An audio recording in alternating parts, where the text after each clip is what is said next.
오늘 12월 1일입니다. 원래 다 갔어요. 2024년. 2024년도 입에 안 달라붙죠? 실감 안 나죠? 2024년도 실감 안 되는데 2025년을 부를 날이 며칠 안 남았습니다.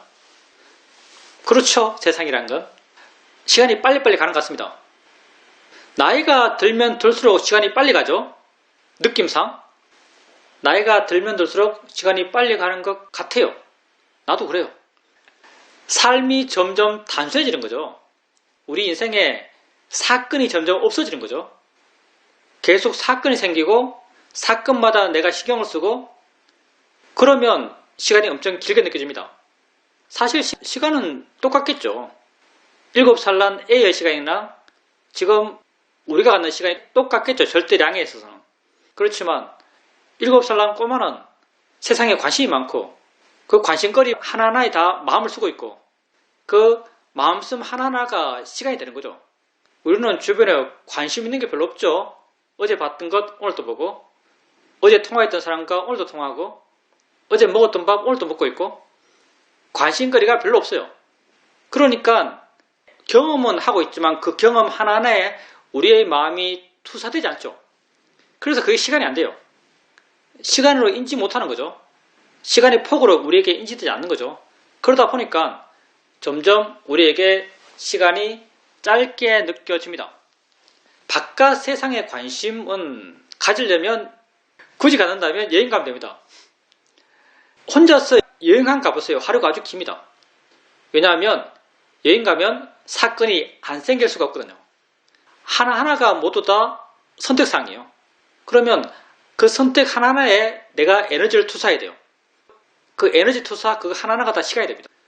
그래서 여행 가면은 시간이 아주 길게 느껴져요.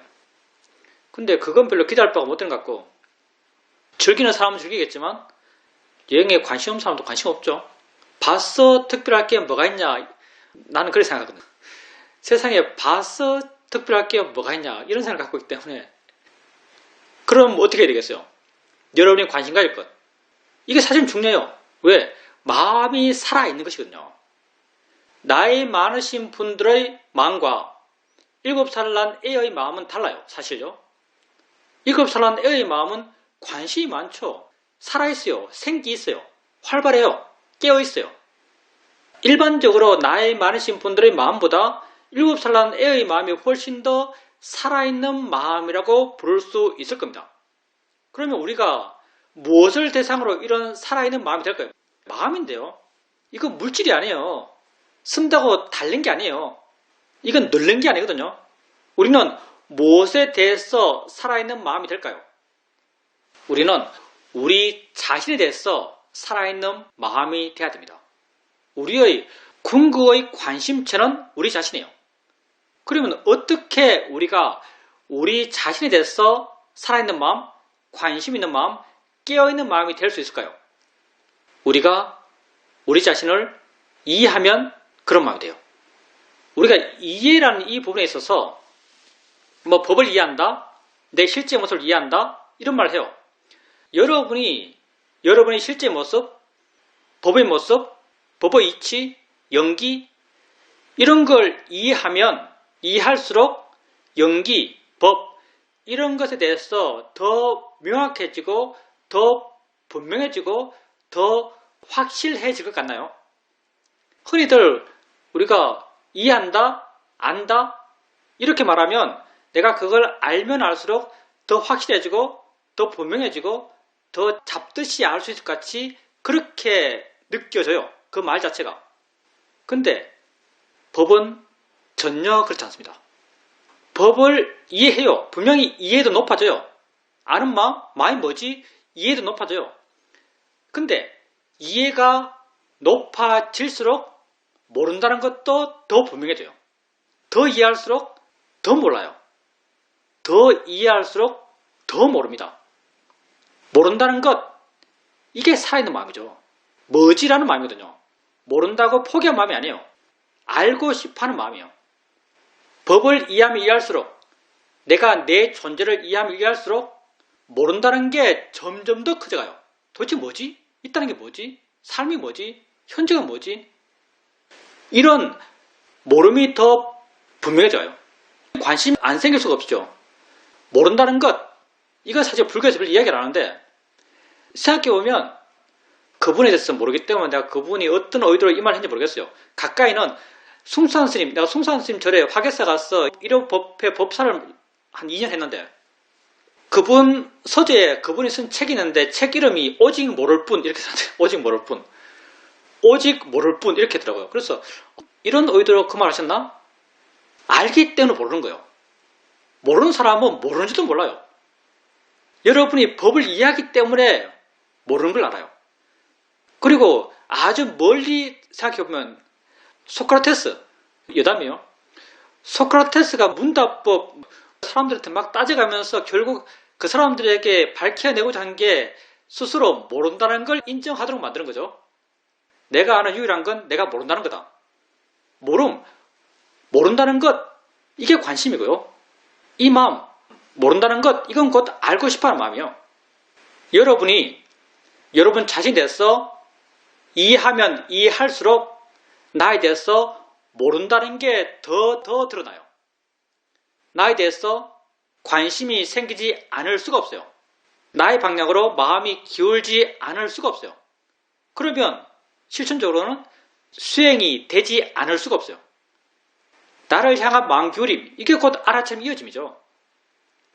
그리고 이렇게 관심 있는 마음, 깨어있는 마음, 이게 7살 난 아이들이 세상에 대해서 관심 갖는 그 마음과 똑같은 마음이에요.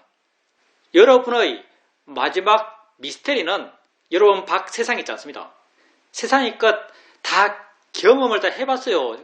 그래서 관심이 없는 거예요. 이제 우리 대충 알아요. 세상에 봤어 감동할 게 없구나. 음악 좋아하시는 분 계시겠지만 들었어 감동할 게 뭐가 있나. 밖에서 받아들인 경험 가운데 내가 관심 가질 게 있는가? 우리 사회도는 보이는 게 뭐가 아름답냐 이런 말 하죠. 보이는 게 뭐가 아름답냐.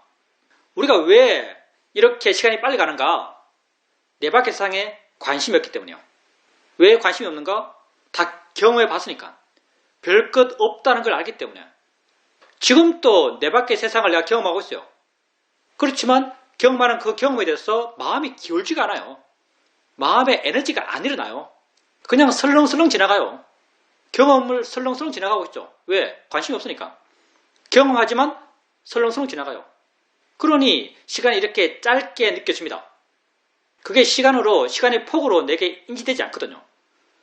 여러분의 마지막 미스테리는 여러분 밖에 있잖아요. 여러분의 마지막 미스테리는 여러분 자신입니다. 여러분 자신은 정말 신기한 존재예요. 살아있거든요. 이렇게 현재 있거든요. 내가 알거든요. 알면 알수록 더 모를 게 드러나거든요. 관심이 생기지 않을 수가 없어요. 이렇게 내 존재에 대한 관심, 그게 여러분 마음을 깨어있게 합니다. 여러분 마음을 살아있게 해요. 여러분 마음을 생기있게 합니다. 이것도 왜 세상에 관심 가질 게 뭐가 있을까요?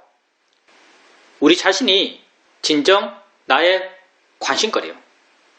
알면 알수록 더 모를 거예요. 이게 좀 아이러니하죠? 법이란 건 알면 알수록 더 모를 것이 돼요. 도대체 뭘까요? 여러분이 아는가? 안 해? 라고 수긍해요. 아는가? 안 해? 라고 마음이 수긍해요. 우린 이걸 아는 마음을 안다. 아는 마음을 이해한다. 아는 마음을 본다. 이렇게 말해요. 이렇게 아는 마음을 이해하면요. 내가 더 이상해요. 도대체 이게 뭐지? 아는 마음에 대해서 내가 모른다는 게 더 두드러져요. 아는 마음을 이해할수록, 더 깊이 이해할수록 더 깊이 모르겠어요. 내가 있다는 걸 이해하면 이해할수록 있다는 것에 대해서 더 깊이 모르겠어요. 뭐지 이게 도대체? 나란 게 뭐지?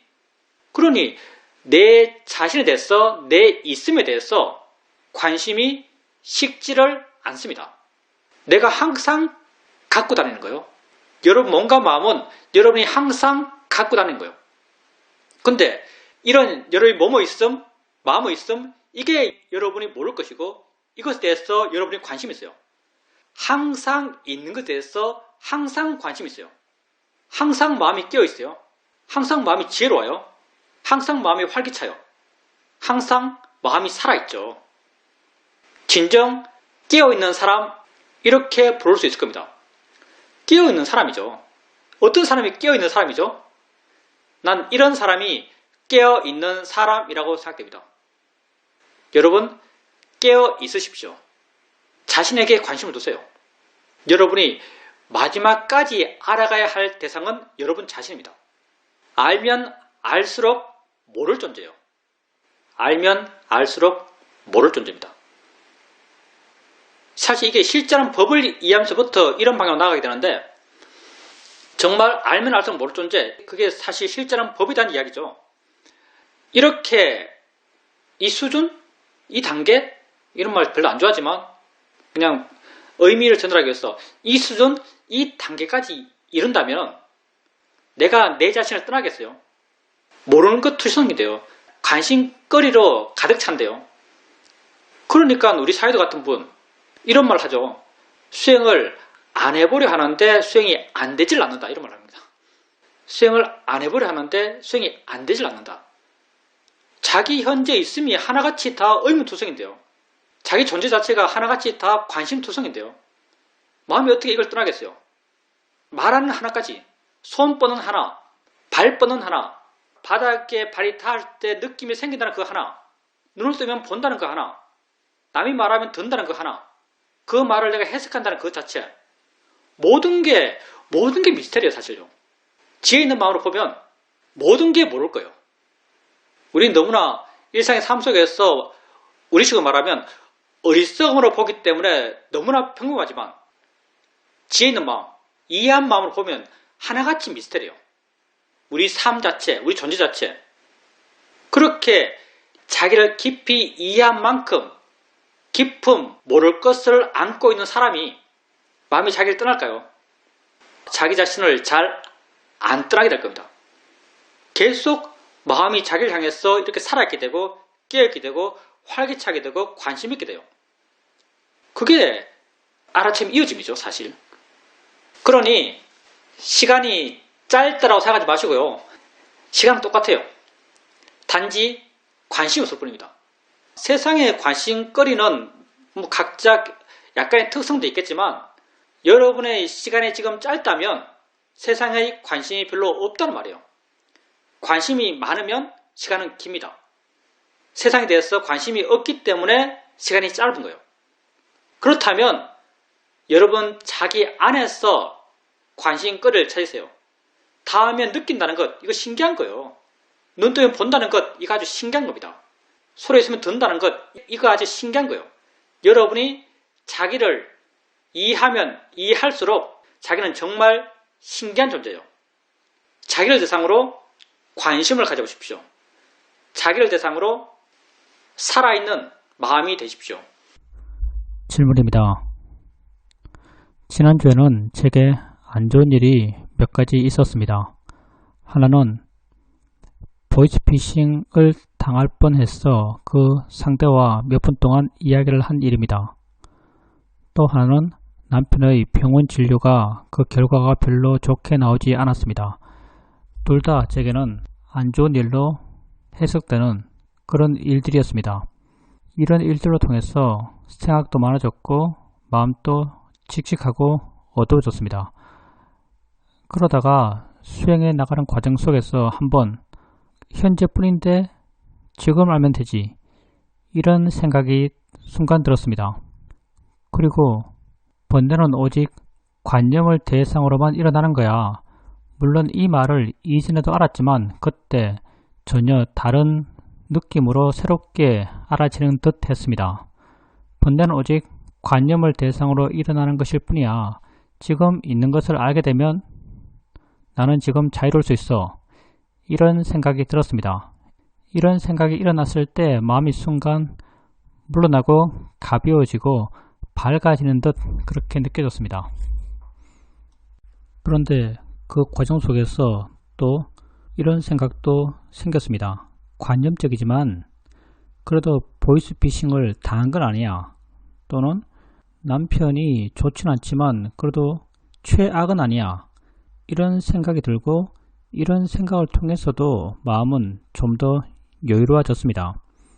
이런 생각은 분명히 관념적인 것인데 이런 생각이 관념적이기 때문에 믿지 말아야 되고 의지할 바가 못 되는 것인지 오직 법에만 머물러서 법의 방향으로만 봐야 하는 것인지 궁금합니다.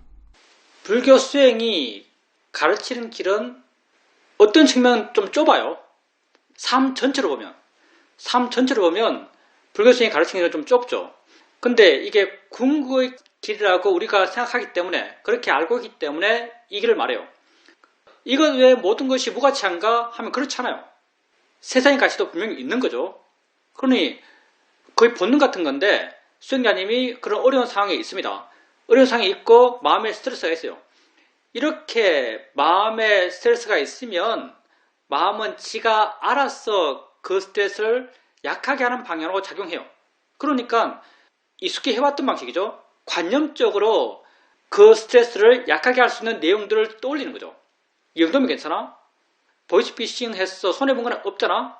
남편 상황도 이 정도면 최악은 아니잖아? 그런 생각을 해주면 그 생각의 내용 따라서 마음도 편해요. 그 생각 자체가 나의 긴장감을 줄이기 위해서 했기 때문에 그렇게 그 생각과 더불어서 마음이 좀 편해지고 좀 부드러워지고 약간 수용할 수 있는 그런 마음이 되는 거죠. 그래서 그게 세상의 입장에서, 세상의 시각에서 가치 없는가 하면 가치 없지 않죠. 가치 있죠. 근데 수행의 입장에서 가치 있는가 하면 사실 그건 아니에요. 수행은 말했지만 좁은 길이에요. 수행은 지금 현재 실제 내게 뭐가 있는가를 이해함을 통해서 관념으로부터 자유로워지는 거예요. 생각이 있으면 생각이지, 생각일 뿐이지 이렇게 보는 건데, 이렇게 보는 그 안에 있는 그 내용이 뭐냐? 모든 생각은 그냥 똑같다. 느낌도 마찬가지죠. 느낄 뿐이야. 이게 내포하고 있는 의미는 모든 느낌은 똑같은 거야. 내가 좋아할 것도 싫어할 것도 배척할 것도 받아들일 것도 없어. 그냥 있는 거야. 이런 입장을 갖고 있는 거죠. 그리고 수행이 이런 입장을 취하는 건 그 목적이 단순해요. 불교에서 수행에서 나아가고자 하는 그 방향은 내 삶의 모든 상황에 그대로 똑같이 적용되기 때문이에요. 보이스피싱 내가 당한 건 아니잖아? 남편의 상황도 최악은 아니잖아? 이건 케이스 바이 케이스로 그 경우에서 수행자님 마음을 편하게 하는 거예요. 근데 대상이지. 이건 모든 경우에서 수행자님을 편하게 말해요. 모든 경우에서. 내가 삶에서 만나는 모든 삶의 경험, 내가 알 수 있는 모든 대상들의 이 지혜의 내용은 다 해당이 돼요. 대상일 뿐이지. 이건 다 해당이 되는 거죠. 그리고 수행자님께서 아까 번뇌는 관념을 대상으로 생기는 거지 이런 얘기가 생겼어요. 번뇌는 관념을 대상으로 생기는 거지 이런 얘기가 생겼고 오직 현재뿐이지 이런 얘기가 생겼어요. 이런 예도 아주 일반적인 이해입니다. 수행자님이 어느 상황에서 어떤 스토리 속에서 생을 살고 있던 그 순간 오직 현재뿐이지 번뇌는 오직 관념을 대상으로 일어날 뿐이지 이런 이해가 그 순간 수행자님 마음을 물러나게 하고 가볍게 하고 부드럽게 해요. 이게 수행적 입장이거든요. 수행은 일반성을 쫓아가요. 모든 상황에 해당되는 걸 알아가요. 그래서 우리가 알아가는 게 삶의 스토리를 별로 중요하게 생각하지 않죠. 거기에 항상 있는 것, 내가 무엇을 경험하든 항상 존재하는 가장 기본적인 존재의 구성 요소를 알아가요. 그게 법이고요. 그게 대상과 마음이고요. 그게 연기죠. 내가 살잖아요. 산다는 건 안다는 거예요. 그 암들이 모여서 내 삶이 만들어져요. 지금 보살님이 처한 모든 상황들도 그 순간순간의 암들이죠. 그 암들, 모든 암들은 대상과 마음의 연기적 함께 일어나며 그것들이 모여서 생기는 것이에요. 그게 다 현재고요. 그 마음들이 번뇌일 때 그 마음들은 관념을 대상으로 생기는 거죠. 수행자님이 이전에 이런 관련된 지혜 이야기를 수없이 들었고 수없이 읽었을 겁니다. 근데 이번에는 느낌이 다르죠. 현재뿐이잖아. 그 이해가 수행자의 마음을 고통받지 않는 방향으로 바꿔놨어요. 번뇌는 관념을 대상으로 생기는 거지, 이런 이해가 수행자의 마음을 덜 고통받는 방향으로 수행자의 마음을 바꿔놔요. 진짜 지혜이기 때문입니다. 우리가 안다고 해서 그게 이해된 게 아니에요. 우리가 나는 오직 지금 현재만 살 뿐이야 라고 모두 알지만 이걸 이해한 사람은 거의 없어요. 이건 좀 우스운 면 아니에요. 모든 사람이 다 합니다. 너 언제 살아? 나는 오직 현재 살아. 이거 지구상에 있는 거의 모든 사람이 다 합니다. 난 오직 현재 살아. 근데 이걸 이해한 사람, 불교에서 이걸 통찰이라고 그러죠. 통찰. 이걸 이해한 사람은 지구상에 거의 없죠. 정말 드문 사람이 이걸 이해합니다. 그렇게 수행자님께서 지금까지 책 읽고 말 들어서 많은 걸 알아왔지만 이제 바르게 수행해 나가면서 그렇게 듣고 읽어서 알아왔던 것이 조금씩 진짜 아는 걸로 바뀌어가고 있죠. 통찰로 바뀌어가고 있는 거예요. 그런 통찰이 점점 쌓여 갈 것이고요. 그게 점점 일반화되어 갈 겁니다. 그리고 이런 이해들은 모든 상황에서 수행자님이 겪는 삶의 문제에 대한 해결책이 될 거예요. 그러니까 마음이 조절을 하는 것은 뭐 그렇게 하는 거죠. 원래. 근데 수행자님께서 의지로서 어떻게 봐야 되지라고 할 때는 수행의 방향으로 돌려하십시오. 질문입니다. 현재뿐이다. 본대는 오직 관념을 대상으로만 일어난다. 이런 예가 있었고 그런 예가 있을 때 내 마음이 변화가 분명하고 마음이 좀 바뀌었다라고 느껴지지만 그 이후에 시간이 지나면서 또 이런 예는 약해져 갔고 지금은 있는 듯 없는 듯 하고 또 그렇게 되어 갑니다. 우리가 그렇게 확 바뀌면 여기 아란 못 될 사람 아무도 없습니다. 지혜가 완전하잖아요. 그냥 지혜 있을 때 한번 반짝했다가 꺼졌다가 지혜 있을 때 반짝했다가 꺼졌다가 그렇게 하는 게 당연한 것이고요. 그리고 이런 걸 반복해 나가다 보면 나중에는 그냥 약간 밝은 상태로 계속 가요. 밝음을 갖고 지혜의 정도를 설명한다면 지금은 그 주제를 떠올렸을 때 순간 이해가 생기고 그 이해가 마음을 순간 살짝 바뀌어요. 그리고 시간 지나면 어두워진 듯이 느껴져요. 이해가 약해졌으니까. 또 그 주제를 떠올리고 좀 밝아지고 어두워지고 떠올리고 밝아지고 어두워지고 해나가다 보면 현재뿐이야 라는 이 이해가 수행자의 마음에 그냥 잠재되어 있게 돼요. 그냥 약간 밝은 상태로 마음이 계속 유지돼요. 그러면 아셔야 될 게 뭐냐면 약간 밝은 상태로 이렇게 마음이 유지될 때 내가 언어적으로 그 지혜의 내용을 떠올리지 않더라도 마음에 어느 정도 지혜가 있는 거예요. 이렇게 있을 때 내가 지혜 있다고 알아질 것인가? 마음 좋다고 알아질 것인가 하면 그렇지 않다는 거예요. 지혜가 점점 내재되면서 그게 특별한 것이 안 되어가요. 일반적인 게 되어갑니다. 그러니까 지혜 있는 것에 대해서도 너무 그걸 구하지 마십시오. 그것 또한 욕심이니까요. 그냥 수행을 바르게 하려 하세요. 그러면 충분합니다. 질문입니다. 운전을 하면서 순간 마음이 다 하네 이런 알미 생겼습니다. 이런 알을 통해서 마음이 조금 밝아지고 부드러워지고 여유 있어지는 그런 마음의 느낌이 있었습니다. 스님께서 내재화라는 말씀을 하셨는데 그 말이 너무나 공감됩니다. 이런 작은 이해들이 하나하나는 하찮지만 그런 것이 반복되면서 조금씩 내재화되어 가는 것 같습니다. 수행자님께서 그때 마음이 다하네 이런 내용의 지혜를 떠올렸을 때 마음이 부드러워지고 좀 밝아지고 내지는 그 지혜의 내용에 대해서 본명해라는 내적 확신이 생기고 그렇다면 이건 통찰지가 맞고요. 지혜가 생긴 거죠. 근데 지혜를 얄팍하다고 말하지 마십시오. 얄팍한 지혜는 없습니다. 지혜는 다 하나같이 심오한 거예요. 본질에 대한 이해거든요. 그 세상의 이야기에서의 지혜도 있어요. 관념적 지혜가 있는 거죠. 관념적 지혜, 여기에 대해서는 얄팍하다는 말을 쓸 수도 있을 겁니다. 근데 통찰의 지에 있어서 얄팍하다는 말을 쓰는 것은 적절치 않은 것 같아요. 왜냐하면 통찰의 지가 있기 위해서는 수많은 조건들이 필요하고 그 조건 가운데 하나가 실제라는 법을 이해하는 거예요. 실제라는 법, 마음이 다하네 이 경우는 마음이 뭔지 이해하고 있어야 이런 말을 했을 때, 이런 말이 드러났을 때 수행이 많이 변할 수 있어요. 마음이 뭔지 이해하는 것, 이게 결코 얄팍하지 않죠. 내가 뭔지 이해하는 것, 이게 결코 만만치 않아요. 그리고 한다는 것, 마음이 한다는 것, 이것이 어떤 의미인지도 일반적이지 않아요. 마음의 작용이란 것, 이것 또한 결코 이해하는 게 단순한 게 아니에요. 그러니까 지혜가 얄팍하다고 표현될 수는 없습니다. 표현되기엔 적절치 않아요. 지혜는 생겼다면 다 하나같이 심오한 거예요. 마음이 그런 조건이 되니까 그런 통찰자가 생기는 겁니다. 그리고 이게 점점 내재된다. 처음에는 특별하게 해야만 그게 드러나요. 마음이 다하네 라는 것에 대해서 어떤 이해가 생겼어요. 그러면 다음에도 어떤 경우에서 마음이 다하네 라고 하면 그 말이 어떤 의미인지 마음이 와닿고 마음이 변해요. 또 마음이 다하네 그 말이 어떤 의미인지 와닿고 마음이 변해요.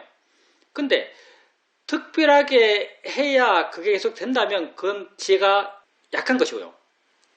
이해가 깊어질수록 특별한 게 사라집니다.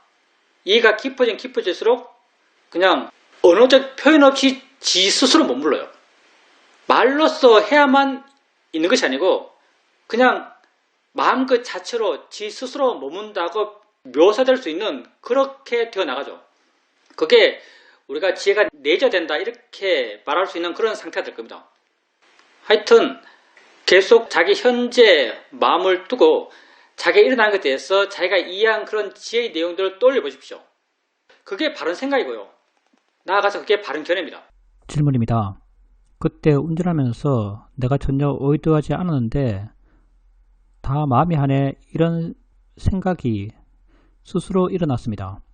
그걸 통해서 마음이 확 달라졌는데 나중에 도반을 만나서 이 이야기를 했었는데 이 이야기를 하니까 이게 아주 시시해졌습니다. 예, 지혜는 말로 표현하면 유체예요. 왜냐하면 특별할 게 없거든요. 그리고 이해할 때 지혜의 마음이 생겼어 하는 것은 나름 대단한 일을 하죠. 내 마음을 통째로 바꿔놓고 있으니까. 근데 지혜의 마음을 내가 이런 지혜라고 묘사할 때 마음이 그 지혜를 설명할 때는요. 아주 유치한 말로 설명해요. 마음이 다하네? 마음이네? 그냥 알아지는 것 뿐이네? 나는 아무것도 못하네? 아주 유치하게 그 지혜의 상태를 마음이 표현합니다. 왜냐하면 그 지혜의 상태를 마음이 표현할 때 내 의지가 전혀 없거든요. 그냥 마음이 지가 알았어 거기에 이름을 붙여요. 지가 알았어 그 상태를 설명해요.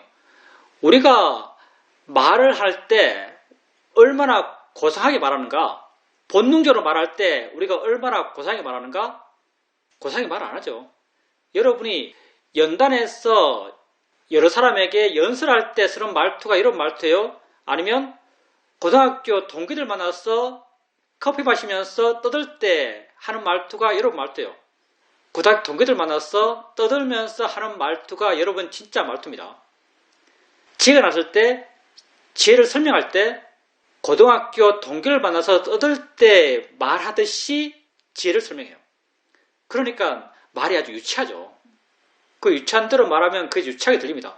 근데 이해하는 사람은 그걸 아주 심하게 받아들여요.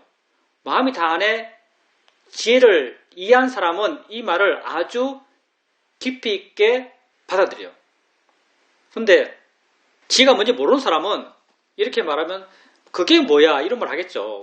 우리 사이도 멋진 일을 하지 않습니까? 사이도가 여름에 샤워장에 들어가서 샤워하고 비누 칠하려고 비누를 잡았는데 비누를 가까이 가져오다 보니까 비누 냄새가 나요. 그 순간 사이도에게 아주 강렬한 통찰이 생겼죠. 그러면서 너무나 기뻐가지고 목욕하는 멈추고 밖으로 확 뛰어나와서 앞에 있는 자기 형한테 이렇게 말했다죠. 형 냄새를 코로만 맡을 수 있다는 걸 알아? 이렇게 말했어요. 냄새는 코만 맡을 수 있다는 걸 알아? 이렇게 말했어요. 사이들은 코만 냄새 맡는구나. 이게 너무나 충격적이었죠. 너무나 놀라운 지혜였어요. 코만 냄새 맡는다. 눈은 냄새를 맡을 수 없다. 이게 사회적인 아주 충격적인 지혜였어요. 근데 남한테 나와서 당신은 지혜의 희열에 가득 차서 뛰쳐나와서 말하는 거예요. 이게 유레카 비슷하죠. 유레카. 뛰쳐나와서 말하는 거예요. 형, 냄새는 코만 맡을 수 있어. 이렇게 말하는 거죠. 냄새는 코만 맡을 수 있어. 이해 못하는 사람이 그 말 들으면 정말 미쳤나 이러겠죠. 근데 지혜 있는 사람이 그 말 들으면요. 같이 막 기쁩니다. 난 이걸 지혜의 공명 이렇게 부르는데 정말 자기에게 난 지혜를 진실되게 표현한 말을 들으면요. 내 마음도 막 이렇게 떨려요. 환희로 떨려요. 내 마음도. 그러니 아는 사람은 아는 거죠. 모르는 사람에게는 이런 말들이 다 유치한 말들이에요. 근데 아는 사람에게는 아주 환희로운 말입니다. 마음이 다 안에 이게 아주 환희로운 말이에요. 냄새는 코로만 맡을 수 있습니다. 이런 말 듣고 여러분 환희를 느낄 수 있어야 돼요. 질문입니다. 저번 법회에서 스님께서 나를 이해하면 나로부터 자유하신다라고 말씀하셨고 그 말이 어느 정도 제게 이해되었습니다. 그리고 서현 스님 법회에서 서현 스님께서 불선법도 법이다 이런 말씀을 하셨는데 그 말이 내게 아주 충격적으로 와 닿았습니다. 이런 이해가 있다 보니까 좀 전에 스님께서 모두 법문을 할 때 그 모두 법문을 아주 재미있게 들을 수 있었습니다. 아무것도 모를 때는 거기에 대한 관심도 없지만 조금씩 알아가다 보니까 거기에 대해서 관심이 생기는 것 같습니다. 그런데 제게 약간 청개구리 같은 그런 게 있는데 법에서는 시종일관 법으로서 나를 이해하는 것, 관념을 배제한 법으로서 나를 이해함을 통해서 관념으로부터 자유로워지는 것, 이 길을 말합니다. 그런데 저는 실제로 약간 번뇌가 있더라도 관념적인 내가 어떤 존재인지 관념적으로 나를 바르게 깊이 이해하고 싶어하는 그런 욕구가 있습니다. 나를 이해함을 통해서 나로부터 자유로워진다.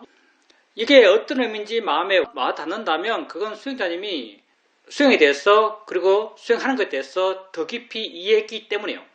우리가 너무 우리 중심적으로 말하는 거겠지만 여기서 하는 많은 말들이 허언이 없어요. 우리 허언이 없단 말하죠.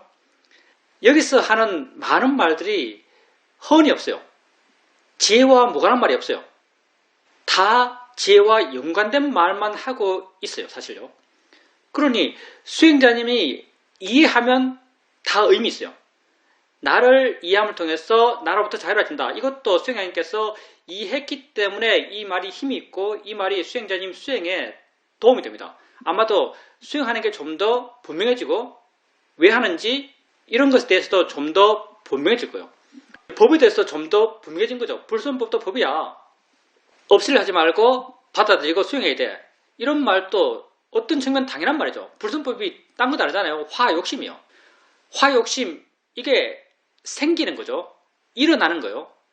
자비심이 생기고 일어나듯이 화욕심도 생기고 일어나는 거예요. 자비심이 알아지듯이 화욕심도 알아지는 거예요. 자비심이 마음이듯이 화욕심도 마음이에요. 다 법이죠. 같이 제로인 시각으로 보면 똑같은 거예요. 이것도 가치 중립적이고 자비도 가치 중립적이고 화도 가치 중립적이에요. 그래서 원효 스님이 솔총한테 말했다죠. 착한 일도 하지 말고 나쁜 일도 하지 말아라. 이런 말 했다고 그러죠. 다 이런 맥락이죠. 우리는 일어나는 그 자체에 옳고 그런 걸 판단을 하지 않아요. 일어나는 걸 퉁쳐서 그냥 다 일어나는 것. 퉁쳐서 다 알아지는 것. 아예 통째로 자유로워지려고 그래요. 좋은 걸 취하고 나쁜 걸 없으려 하는 게 아니고요. 나쁜 게 됐든 좋은 게 됐든 생긴 것이고 나쁜 게 되었든 좋은 게 되었든 무상한 것이고 무한인 것이고 고인 것이고 다 알아지는 것이고 이렇게 존재하는 모든 것으로부터 물러나서 가벼워지고 자유로워지고자 해요. 그러니 당연히 불선법도 법이죠. 불선법도 내가 알아야 되고요. 생긴 게 나쁜 게 아니에요. 생길 수밖에 없어서 생긴 거예요. 그래서 수행자님께서 불선법도 법이라는 그 말에서 아마도 좀 더 법에 대한 이해가 깊어졌을 거라 생각합니다. 그리고 우리가 수행을 번뇌를 없애기 위해서 하는가? 수행자님이 지금 수행을 번뇌를 없애기 위해서 하세요? 말만 그렇게 해요. 말만. 수행자님은 수행자잖아요. 수행자는 과정에 있는 사람이에요. 그러면 수행자님이 이 과정에서 어떤 에너지로 수행하고 있고 어떤 에너지로 이 과정을 가고 있는가? 예를 든다면 화가 났어요. 화에 대해서 수행자님은 어떤 말을 듣는가? 화난 것 이거에 대해서 수용해라, 받아들여라, 항복해라 이런 말이에요. 화를 인정하는 거예요. 인정하면서 화를 보면서 화가 마음이지? 이거 대상이야? 알아지는 거야? 마음에 하는 거야? 이렇게 바르게 보려 해요. 그러니까 수행자님이 수행하는 에너지가 결코 화를 없애는 에너지가 아니에요. 번뇌를 없애는 에너지가 아닙니다. 수행자님은 번뇌를 이해하기 위해서 하고 있는 거예요. 이해하기 위해서 마음을 객관적으로 만들고자 해요. 그게 그 화를 보면서 자연의 이치야, 대상이야, 발언결을 일으키는 것도 그 화를 이해할 수 있는 좀 더 바람직한 마음 상태가 되기 위해서 객관적으로 지켜볼 수 있는 바람직한 마음 상태가 되기 위해서 발언결을 일으키는 거죠. 그러니 수행자님이 내가 관념적으로 나라는 게 있는데 나는 수행하는 게 이러한 나를 이해하고자 수행하고 싶다. 내 마음의 기본적인 에너지가 나를 이해하고자 하는 그런 마음이다. 이렇게 말씀하셨는데 그게 실제로 수행자님이 하고 있는 수행의 에너지예요. 수행자님이 자기를 이해하고자 하는 마음을 수행하고 있어요. 화 보면서 화 이게 뭐지? 이 마음인가? 이게 알아지는 건가? 화 나고 있어요. 이게 뭔가? 이게 수행자님의 삶의 한 부분이죠. 보고 있어요. 이게 수행자님 모습이고요. 듣고 있어요. 이게 수행자님 모습이에요. 그러니 수행자님이 지금 하고 있는 수행의 모습 그게 다 자기 자신을 이해하는 방향으로 해 나가고 있습니다. 중요한 건 바르게 수행하는 게 중요한 거죠. 그냥 고통을 줄이기 위해 수행한다. 고통을 줄이기 위해서는 번뇌를 줄여야 한다. 이건 그냥 주어진 주제 같은 거고요. 실제 우리가 이 길을 가는 우리의 수단은요. 나를 이해하는 걸 통해서 가고 있어요. 이건 그냥 결과로서 그렇게 되어지는 거예요. 수행의 에너지가 이 내용을 그대로 갖고 와서 수행하지 않아요. 그러면 수행을 잘못하는 거죠. 화 있을 때 화를 없애려 수행한다. 그러면 수행을 잘못하는 겁니다. 왜? 화를 없애려는 마음이 화기 때문에. 질문입니다. 개경계에 보면 무상심심 미묘법이란 말이 나옵니다. 이 수행을 해나가면서 미묘하다란 말에 대해서 조금 더 깊이 알게 되는 것 같습니다. 예, 저도 그렇게 느껴요. 정말 미묘한 법입니다. 알수록 더 모를 거예요. 알수록 더 모른다. 이건 정말 표현 자체가 좀 그렇죠. 열심히 하는 게 못하는 거예요. 열심히 수행하는 게 수행 못하는 겁니다. 아이러니 투성입니다. 이거.